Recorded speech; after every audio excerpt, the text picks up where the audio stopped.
narito na naman tayo para sa isang napaka-sweet at nakakakilig na love story nila Kalingap Edu at Ate Viancy. Tulad mo ay aking makilala at kung ano ako'y tanggap na. Napakalayo na nga ng nararating ng EDSI Love Team. Sobrang laki na ng kinaginhawaan ng buhay ni Ate Viancy dahil sa kanilang love team. Syempre, kahit na maliban sa Kalingap Team, syempre napakalaki talaga ng utang na loob ni Ate Viancy kay Kalingap Edu dahil kung hindi dahil sa kanilang love team ay hindi sila sisikat at hindi siya sponsoran ng pabahay. At ngayon nga dahil sa kanilang love team at sa kay Ate Viancy na rin ay ngayon ay finally tapos na ang pabahay sa kanya. Ngayon nga ay mangyayari na malapit na ang ribbon cutting ng kanyang bahay.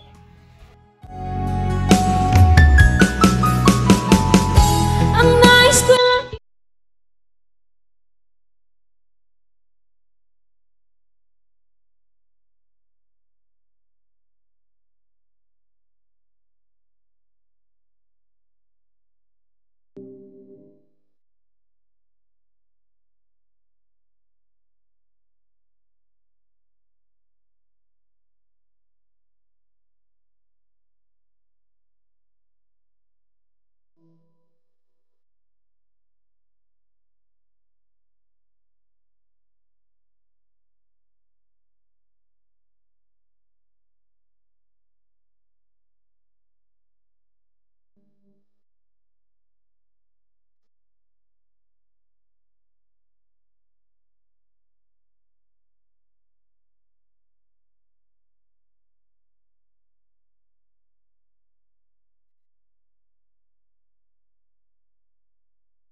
kung ano ako'y tanggap na, hindi ka rin nag-aalilangan. Grabe talaga ang paggastos sa bahay ni Ate Viancy dahil ito na nga ang napakalaking bahay sa lahat ng mga beneficiaries ng Kalingap Team. Ang bahay lamang ni Ate Viancy ang nagkaroon ng 2 palapag na bahay, kaya napakaswerte niya.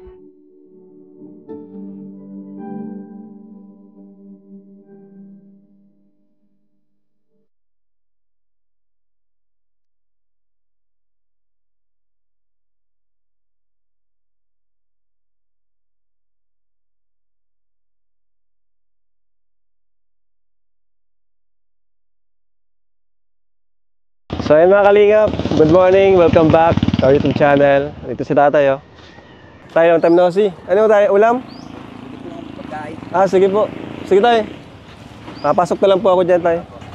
So yan po, nakabisita tayo muli dito sa pabahay natin kay Viancy, no?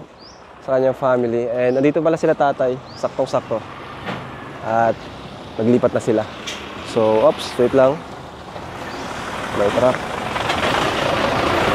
Tara guys, puntahan po natin. Pasukin natin.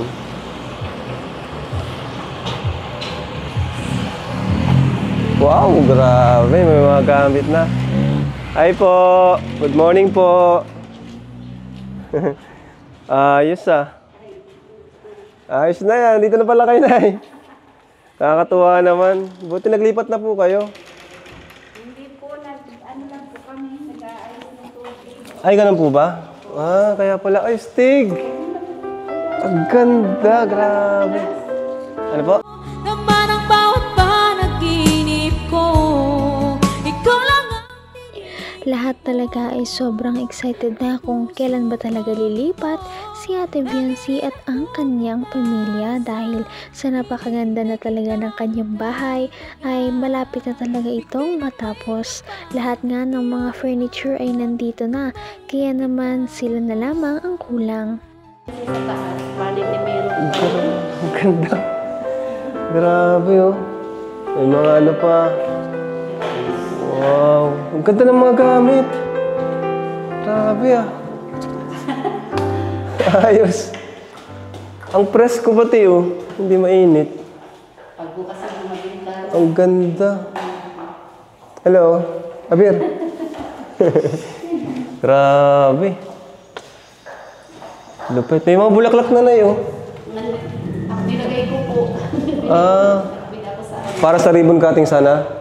O talagang ano lang? Design. Galing. Grabe. Ayos. Tumbira. So yan, may mga gamit na po. So, yan. May foam. May table. Ito, mga kalingap. Ayan. Oh, ba't dapat lang ang upuan ito? Kulang? Di ba 6 to dapat? Ayan po. Pero ang ganda. Grabe. Ang ganda ng mga ano. Napaka-simple lang po yung design na. Wow! May mga gamit na rin pala dito. Nang ano tayo? Sa tubig? Opo. Grabe. Hanggang wakas ay tayo ng dalawa. Palagi kang Napakaswerte talaga ni Ate Viancy. Unang-una, siya lamang ang bahay na nagkaroon ng groundbreaking ceremony. Siya din ang nagkaroon ng 2 palapag na bahay at ngayon ay magkakaroon pa ito ng ribbon cutting. Kaya naman sobrang nagtrending talaga si Ate Viancy nitong mga nakaraang araw dahil sa pagkatapos ng kanyang bahay. Ha? Yung kama na binigay? Ayos. Thank you po. Thank you po sa mga nagpadala po ng gamit para kay Viancy. Ano po? Sobrang bumagay po lahat. Ito. Yan. Sabi, nilagyan ng nanay ng bulaklak. Galing ni nanay, oh. Ang ano pala dito, ganda pala pag ganitong high ceiling, no? Presko, ano? Presko. Parang malamig siya. Lawak. Pakita niyo bro. And may tao dito? Wala. Wow! Grabe! Grabe naman yan. Grabe naman yan, guys. Dito ito yung kwarto ni Viancy. Ito guys yung kwarto ni Viancy. Ito yung... Ang ganda, grabe. Pambihira. Ngayon lang nangyari sa atin to. Guys, tingnan yung cabinet guys, oh. Oh. Grabe na, na-miss na naman ako makakalingap. Hindi naman ako makapaniwala dito. Grabe po. Sobra. Hindi na po ako nito nagbili ng gamit.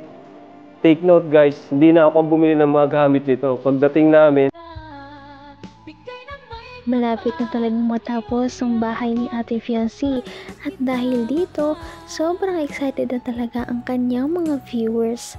Ngayon pa nga lamang na hindi pa nag-ribbon cutting ay sobrang nag-trending na siya. Paano pa kaya kapag formal na mabuksan na ang kanyang bahay at magkaroon ng blessing na mapapanood ninyo sa ating susunod na video. Napaka-sweet talaga nila at napakabait ng tambalang ito kaya maraming sumusuporta. Kaya naman sana ipatuloy natin silang suportahan at mahalin si Viancy, si Kalingap Edu at ang Kalingap team. Yun lamang at maraming salamat sa panonood. Abangan natin kung magkakatuluyan ba talaga si Kalingap Edu at Viancy. Hanggang sa muli! Bye! ngayon'y abot